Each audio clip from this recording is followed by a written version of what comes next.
Pilot দুর্ঘটনায় ইরানের president Raisi নিহত, 9 আরোহীর কেউ বেঁচে নেই, শোক জানিয়েছেন বিশ্ব নেতারা। ইরানের প্রেসিডেন্টের হেলিকপ্টার বিধ্বস্ত নিয়ে নানা প্রশ্ন, নিছক দুর্ঘটনা না অন্য কিছু, নানা মহলে চলছে বিশ্লেষণ। 156 উপজেলায় ভোটকাল, যাচ্ছে সরঞ্জাম, ভোটার উপস্থিতি বাড়ানো স্থির কাজ নয়, সুষ্ঠু করায় চ্যালেঞ্জ বলছে কমিশন। অবৈধ ব্যাটারি যান বন্ধের প্রতিবাদে রাজধানীর বিভিন্ন স্থানে চালকদের বিক্ষোভ, সড়ক অবরোধ, নগর জুড়ে তীব্র যানজট। এবং আসছে ঘূর্ণিঝড় রোমেল, নাজুক বেড়িবাঁধ নিয়ে আতঙ্কে উপকূলের মানুষ, মোকাবেলায় যথাযথ প্রস্তুতির দাবি।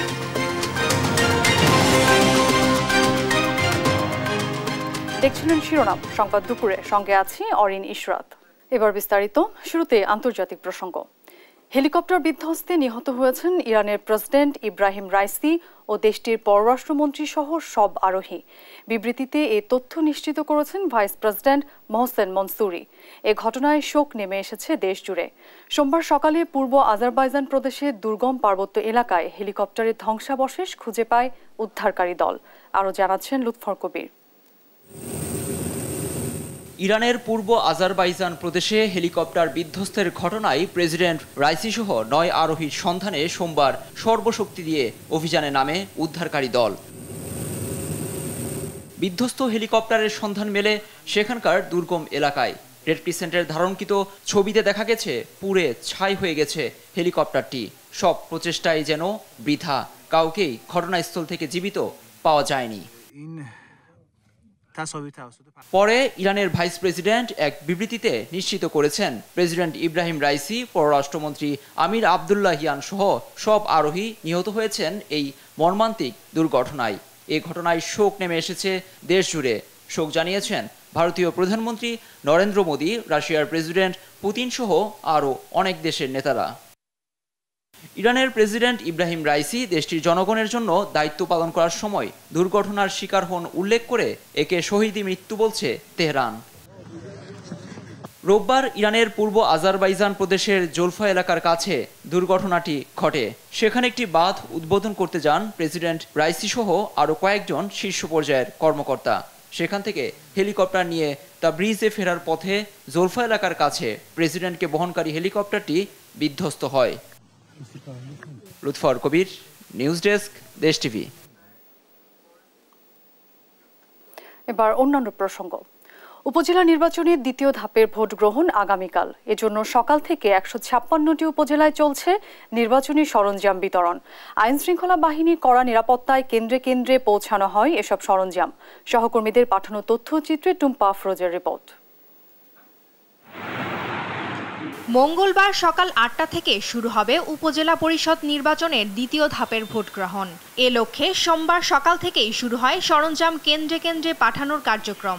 জেলা রিটার্নিং অফিসের কার্যালয় থেকে প্রিজাইডিং অফিসাররা বুঝে নেন সরঞ্জাম।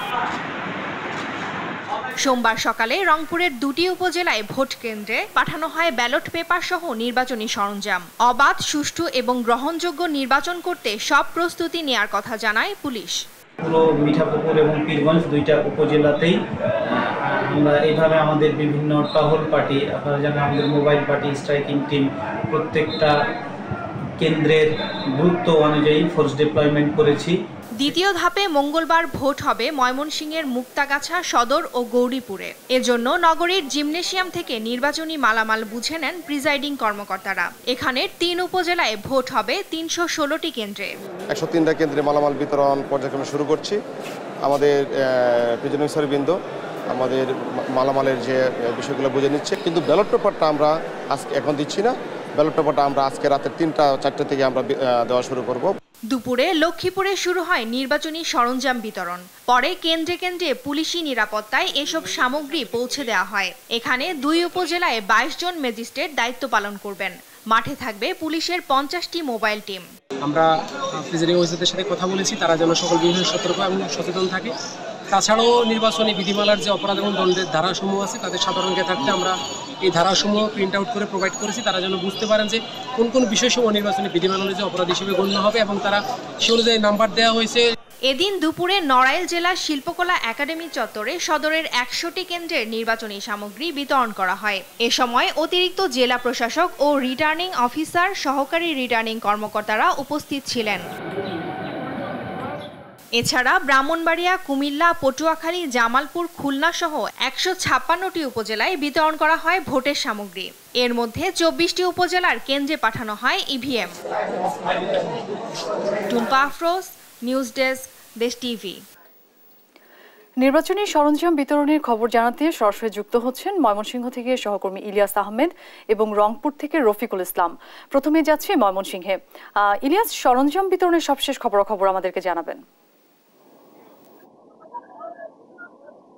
অরিম, আমি এখন রয়েছি ময়মনসিংহ নগরীর জিমনেশিয়াম প্রাঙ্গণে রয়েছি, অর্থাৎ আমার পেছনেই আপনি দেখতে পাচ্ছেন যে নির্বাচনী সরঞ্জামাদি তা কিন্তু প্রত্যেকটি কেন্দ্রে কেন্দ্রে বিতরণ করা হচ্ছে। অর্থাৎ এখান থেকে ময়মনসিংহ সদর উপজেলার ১০৩টি কেন্দ্রে সরঞ্জামাদি সকাল থেকে বিতরণ করা হচ্ছে। এখনো পর্যন্ত বিতরণ কার্যক্রম অব্যাহত রয়েছে। আপনাকে একটু তথ্য দিয়ে রাখি, ময়মনসিংহ সদর, মুক্তাগাছা, গৌরীপুর এই ৩টি উপজেলায় আগামীকাল ভোট গ্রহণ অনুষ্ঠিত হবে। অর্থাৎ সকাল ৮টা থেকে ভোট গ্রহণ শুরু হয়ে বিরতিহীন ভাবে চলবে বিকাল ৪টা পর্যন্ত। ব্যালটের মাধ্যমে কিন্তু এই ৩টি উপজেলায় ভোট গ্রহণ অনুষ্ঠিত হবে। ইতিমধ্যেই আমরা দেখেছি সকাল থেকে নির্বাচনী সরঞ্জামাদি যা রয়েছে তা কিন্তু কেন্দ্রে কেন্দ্রে পৌঁছানো হচ্ছে এবং আগামীকাল ভোরে কিন্তু ব্যালট বাক্স, ব্যালট পেপার, অর্থাৎ আগামীকাল ভোরে ব্যালট পেপার প্রত্যেকটি কেন্দ্রে পৌঁছে দেওয়া হবে। সেই বিষয়টি আমাদেরকে নির্বাচন সংশ্লিষ্ট কর্তৃপক্ষ আছেন যারা, তারাই কিন্তু আমাদেরকে সেই বিষয়টি নিশ্চিত করেছেন। আরেকটি বিষয় বলে রাখি, ৩টি উপজেলায় মোট ৩১৬টি কেন্দ্রে কিন্তু এই নির্বাচনী সরঞ্জামাদি সকাল থেকেই যাচ্ছে এবং ৩টি উপজেলায় চেয়ারম্যান পদে ১৩ জন, মহিলা ভাইস চেয়ারম্যান পদে ১৩ জন এবং পুরুষ ভাইস চেয়ারম্যান পদে ১৭ জন, অর্থাৎ ৪৩ জন প্রার্থী কিন্তু তারা প্রতিদ্বন্দ্বিতা করছেন। প্রার্থীরা কিন্তু বিগত সময়ে আমরা দেখেছি উৎসবমুখর পরিবেশের মধ্য দিয়ে প্রচার প্রচারণা কার্যক্রম তারা সম্পূর্ণ করেছেন এবং তারা বলছেন যে অবাধ, সুষ্ঠু, নিরপেক্ষ নির্বাচনের মধ্য দিয়ে তাদের যে জয় সেটি আসবে, কিন্তু সেই প্রত্যাশা প্রত্যেক প্রার্থী রেখেছেন এবং তারা বলছেন যে আগামীকাল সকাল ৮টা থেকে বিকাল ৪টা পর্যন্ত বিরতিহীন ভাবে যে ভোট গ্রহণ অনুষ্ঠিত হবে সেই ভোট গ্রহণ কিন্তু নিরপেক্ষ ভাবে অনুষ্ঠিত হবে, সেই বিষয়টি বলছিলেন। এই ছিল আমার কাছে ময়মনসিংহ থেকে নির্বাচনী সরঞ্জামাদি বিতরণ নিয়ে সর্বশেষ তথ্য। আমরা এই বিষয়ে জানতে এখন চলে যাব বরিশাল, সেখান থেকে যুক্ত হবেন আমাদের সহকর্মী রফিকুল ইসলাম।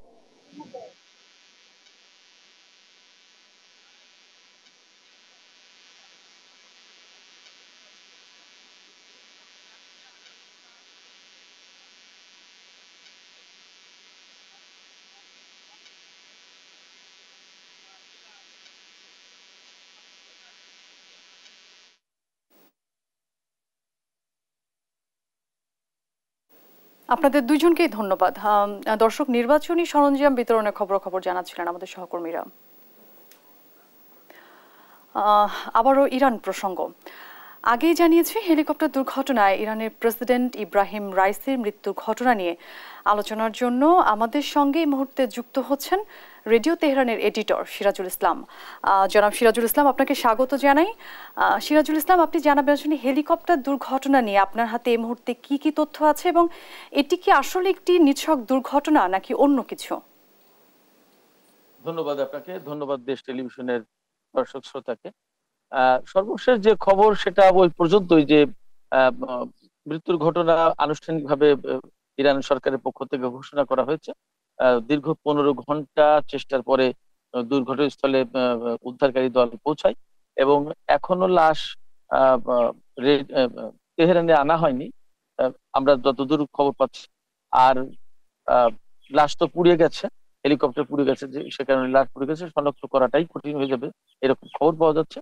আর আপনি যেটা বললেন যে এটার কারণে ইরানের, পরের প্রশ্নটা কি ছিল আপনার, মানে এই অংশের দ্বিতীয় অংশের প্রশ্ন? জি, এটা কি আসলে একটা নিছক কোনো দুর্ঘটনা নাকি অন্য কিছু? বুঝতে পারি, এইটা দুর্ঘটনা এখনো পর্যন্ত আমরা দুর্ঘটনা হিসেবে দেখছি, যেহেতু ইরানের প্রেসিডেন্ট এবং পররাষ্ট্রমন্ত্রী এখানে নিহত হয়েছেন।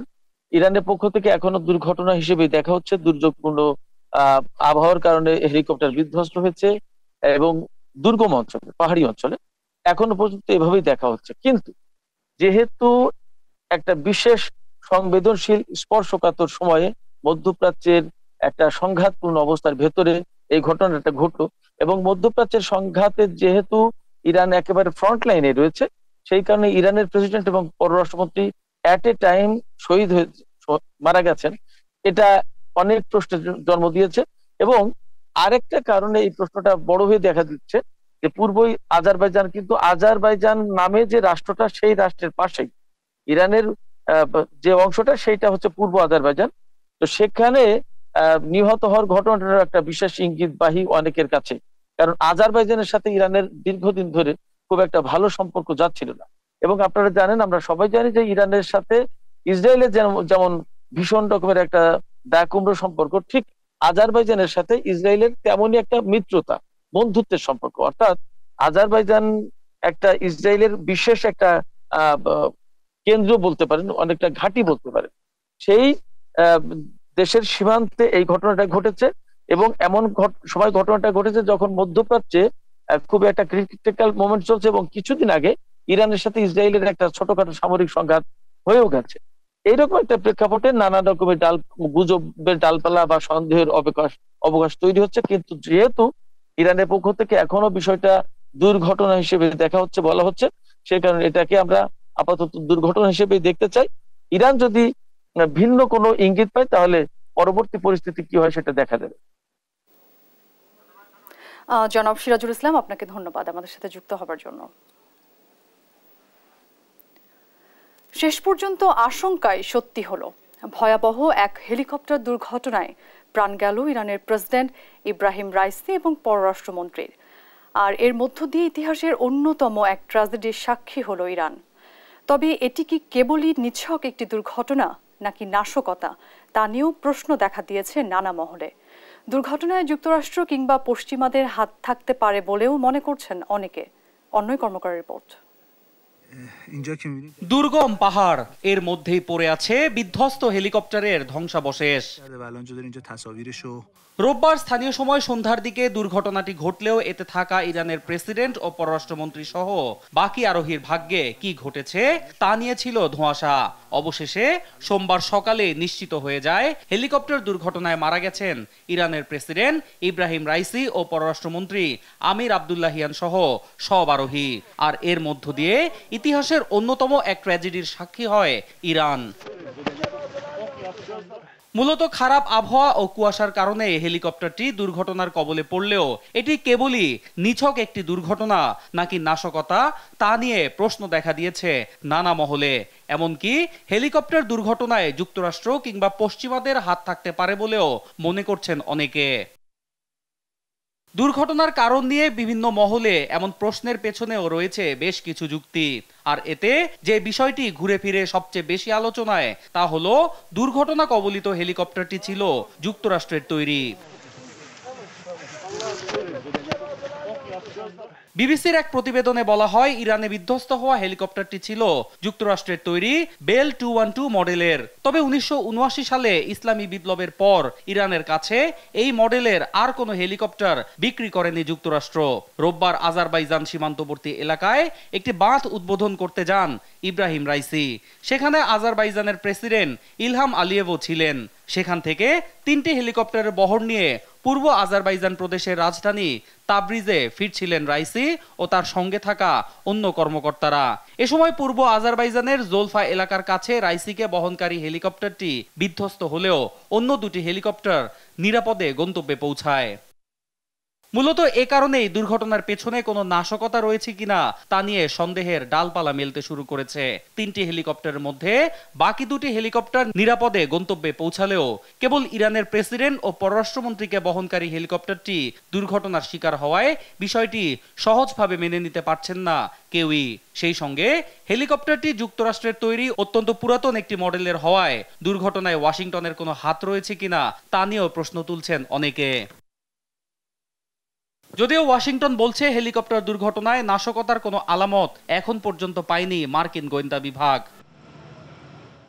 তবে এটি দুর্ঘটনা হোক কিংবা নাশকতা হোক, ইরানের প্রেসিডেন্টের এমন মর্মান্তিক মৃত্যু আগামী দিনগুলোতে বিশ্ব রাজনীতিতে বড় ধরনের প্রভাব ফেলবে বলে মনে করছেন বিশ্লেষকরা।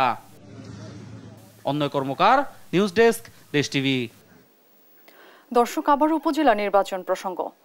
নির্বাচনী সরঞ্জাম পাঠানোর বিষয়ে বিস্তারিত জানাতে এবার যুক্ত হচ্ছেন কুমিল্লা থেকে সুমন কবির এবং লক্ষ্মীপুর থেকে সাইফুল ইসলাম স্বপন। শুরুতে যুক্ত হচ্ছেন সুমন। সুমন, কুমিল্লায় সরঞ্জাম বিতরণের অগ্রগতি কতটুকু দেখছেন, বিস্তারিত জানাবেন।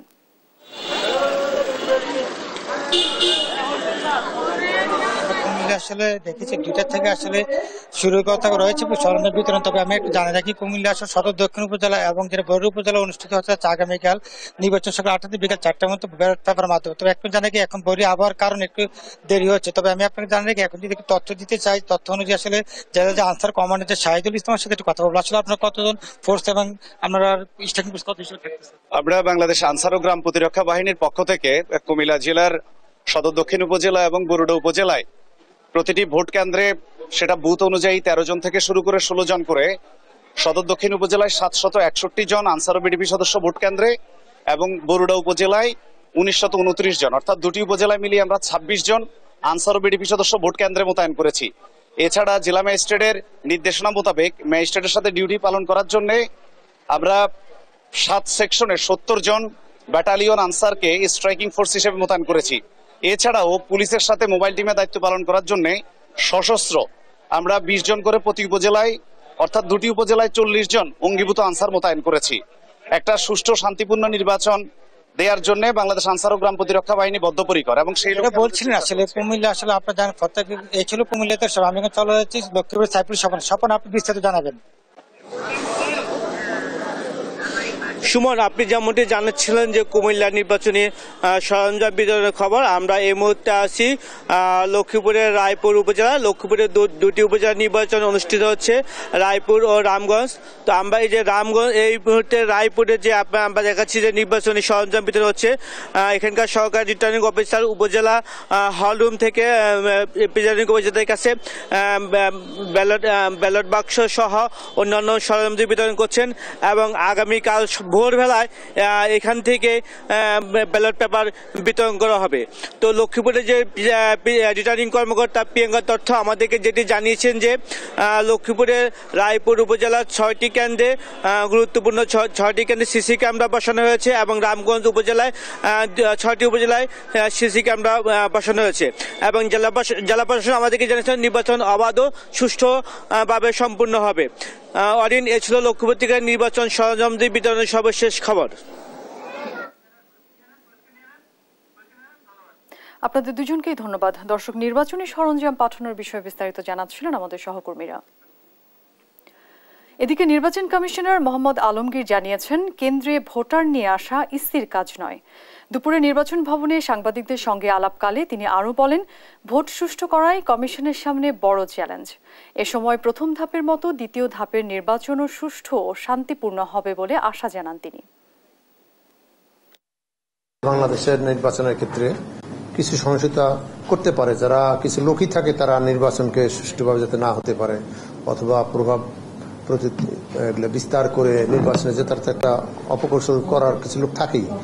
এই জন্যই তো আমাদের নির্বাচনের কেন্দ্রগুলোতে যাতে নির্বাচন সুষ্ঠুভাবে হতে পারে ব্যাপক সংখ্যক আইন শৃঙ্খলা রক্ষাকারী বাহিনী সেখানে মোতায়েন থাকবে।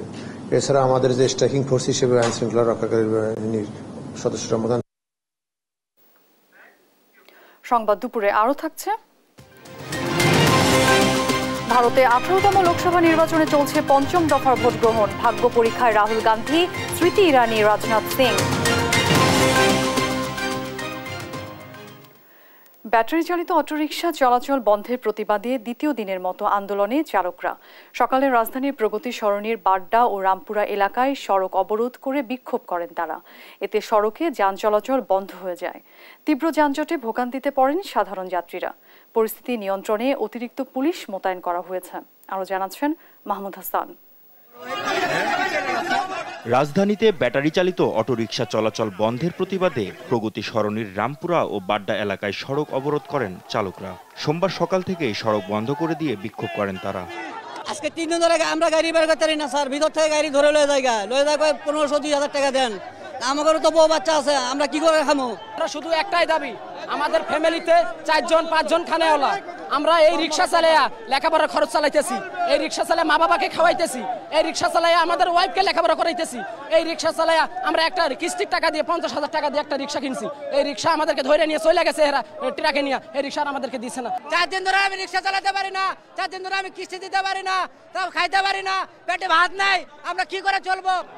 এখন বাংলাদেশে যে মনে করেন যে এগুলা আপনার চায়নার থেকে যে ইম্পোর্টিং করছে, ইম্পোর্ট দিছে যে মনে করেন বাংলাদেশের ভিতরে, এগুলো তো সরকারের সিগনেচার ছাড়া তার ইম্পোর্ট হয় না। ইম্পোর্ট যে হয়েছে তাই এগুলো বাংলাদেশে যে চলতে আছে এগুলা বন্ধ করে দিব, তারা সময় নিয়ে করুক। তারা হঠাৎ করে যদি এগুলা বন্ধ করে দেয় তাহলে আমরা কি করে খাবো? এতে দুই পাশের সড়কে যান চলাচল বন্ধ হয়ে যায়, সৃষ্টি হয় তীব্র যানজট, ভোগান্তিতে পড়েন সাধারণ যাত্রীরা। পরিস্থিতি নিয়ন্ত্রণে অতিরিক্ত পুলিশ মোতায়েন করা হয়েছে। এটা আমাদের সরকারের উদ্যোক্তা মহল যারা আছে তাদের কাছে পৌঁছায় দেওয়া হয়েছে। এখন যদি রাস্তা আটকায় এটা তো সমাধান হবে না।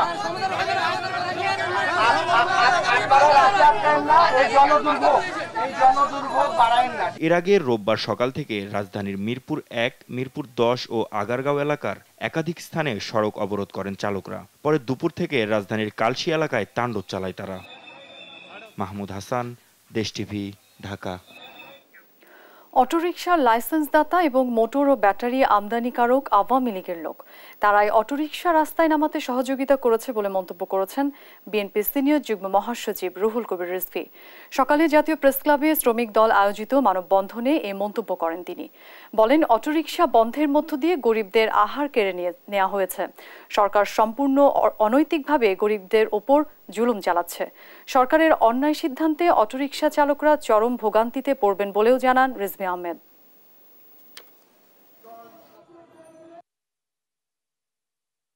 রিক্সা শ্রমিক এবং ব্যাটারি চালিত যে যানবাহন, তাদেরকে হঠাৎ করে তাদের যানবাহন নিষিদ্ধ করা হলো। ওবায়দুল কাদের সাহেব নিজেই বলেছেন তার হাতের যে ঘড়ি, সেই ঘড়ির দাম অনেক দাম। অনেক মানুষ বলে 50 লাখ টাকা। তিনি যে সানগ্লাস পরেন সেটাও অনেক দাম, লক্ষ টাকা ছাড়িয়ে যাবে। যার সানগ্লাসের দাম এত, যার ঘড়ির দাম 50 লাখ টাকার উপরে, তিনি এই ব্যাটারি চালিত রিক্সাওয়ালা, এই রিক্সা আর এমনি যারা সাধারণ রিক্সাওয়ালা যাদেরকে তিনি নিষিদ্ধ ঘোষণা করলেন, তিনি কি এদের মর্ম বুঝবেন? বঙ্গোপসাগরে তৈরি হচ্ছে নিম্নচাপ, যা ঘূর্ণিঝড় রোমেলে পরিণত হয়ে আছড়ে পড়তে পারে বাংলাদেশ উপকূলে। ঘূর্ণিঝড় নিয়ে প্রস্তুতির খবর জানাতে উপকূলীয় জেলা সাতক্ষীরা থেকে যুক্ত হচ্ছেন সহকর্মী শরীফুল্লাহ কায়সার সুমন। সুমন, সাতক্ষীরায় দুর্যোগ মোকাবেলায় কি ধরনের পদক্ষেপ নেওয়া হয়েছে? রোমেল, অরিন, ধন্যবাদ আপনাকে। রোমেলের প্রস্তুতি এবং সার্বিক পরিস্থিতি, সর্বশেষ যে পরিস্থিতি জানার জন্য আমরা সরাসরি যুক্ত করছি সাতক্ষীরা জেলা প্রশাসক মোহাম্মদ হুমায়ুন কবির। তিনি জানাচ্ছেন সার্বিক পরিস্থিতি।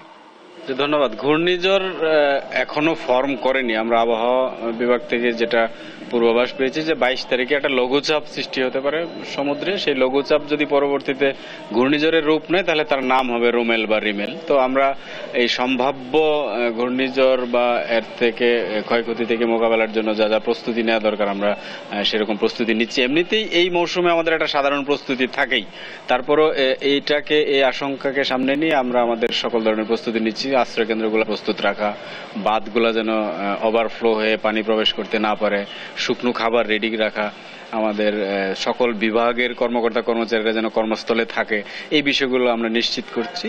সম্ভাব্য ক্ষয়ক্ষতি যদি ঘূর্ণিঝড়ের রূপ নেয় তাহলে যেন জনজীবন বিপর্যস্ত না হয়, স্বাভাবিক থাকে, তার জন্য যা যা করণীয় আমরা সকল ধরনের প্রস্তুতি সম্পন্ন করেছি। ধন্যবাদ। জেলা প্রশাসক এর আগে আমাদের সাথে তিনি যে ব্রিফটি দিয়েছিলেন তাতে কিন্তু তিনি জানিয়েছেন এই বিষয়ে আসলে সচেতনতার সাথে আসলে পরিস্থিতির দিকে পর্যবেক্ষণ করতে হবে সবাইকেই। এটি আতঙ্ক বা ভীতি না তৈরি করে পরিস্থিতি মোকাবেলার জন্য সব মানুষকে এবং সব বিভাগকেই কাজ করতে হবে। এই ছিল সর্বশেষ। অরিন। সুমন, আপনাকে ধন্যবাদ। দর্শক, ঘূর্ণিঝড় রোমেল মোকাবেলায় প্রস্তুতির খবর জানাচ্ছিলেন আমাদের সহকর্মী। বাংলাদেশ ব্যাংকে সাংবাদিক প্রবেশে নিষেধাজ্ঞা বাতিল না হলে মিলবে না সঠিক তথ্য। সোমবার রাজধানীর পুরান পল্টনে ইকোনমিক রিপোর্টার্স ফোরাম (ইআরএফ) কার্যালয়ে এক সভায় কথা বলেন সংগঠনটির নেতারা। ব্যাংক খাতে চলমান অনিয়ম, লুটপাট ও অর্থ পাচারের তথ্য চেপে রাখতেই কেন্দ্রীয় ব্যাংকে সাংবাদিক প্রবেশে নিষেধাজ্ঞার কারণ খুঁজে দেখার দাবি জানায় সংগঠনটি। এ সময় বাংলাদেশ ব্যাংকে সাংবাদিক প্রবেশ নিয়ে আওয়ামী লীগ সাধারণ সম্পাদক ওবায়দুল কাদেরের মন্তব্যের সমালোচনা করেন বক্তারা।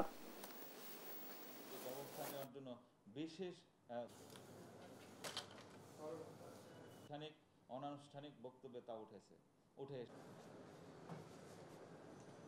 সিদ্ধান্ত উনি নিতে খুব সমস্যা ফেস করতেন।